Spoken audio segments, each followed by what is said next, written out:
मिट्टी की सौगंध। गांव का नाम था सोनपुर।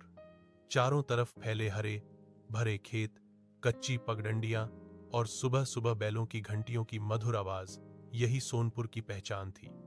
इसी गांव में रहता था रामदीन, एक साधारण किसान मगर असाधारण हौसलों वाला इंसान। रामदीन के पास ज्यादा जमीन नहीं थी, बस 3 बीघा। वही उसकी दुनिया थी, वही उसकी पहचान।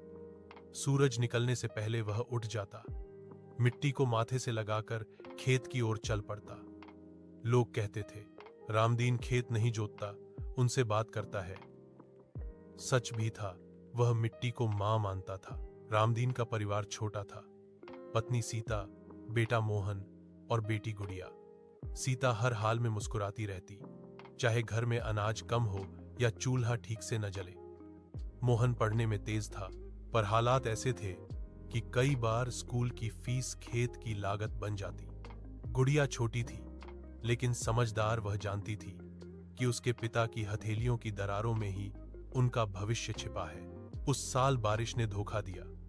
बादल आए, गरजे, पर बरसे नहीं। खेत सूखने लगे, फसल पीली पड़ने लगी। रामदीन रोज आसमान की ओर देखता और बुदबुदाता, हे धरती मां, मेरे बच्चों का पेट तेरे भरोसे है। गांव के कई किसान शहर की ओर पलायन कर गए। कुछ ने साहूकारों से कर्ज लिया, तो कुछ ने उम्मीद ही छोड़ दी। लेकिन रामदीन ने हार नहीं मानी। उसने पुराने तरीके छोड़े और नए उपाय खोजने लगा। वह कृषि मेले में गया, सरकारी दफ्तर के चक्कर लगाए, जैविक खेती के बारे में सीखा। लोग हौंसते थे, 3 बीघा में क्या क्रांति करेगा। रामदीन बस मुस्कुरा देता। उसने रासायनिक खाद छोड़कर गोबर, नीम और जैविक खाद का इस्तेमाल शुरू किया। फसल बदली, गेहूं के साथ दाल और सब्जियां उगाई। खेत के एक कोने में उसने तालाब खुदवाया ताकि पानी जमा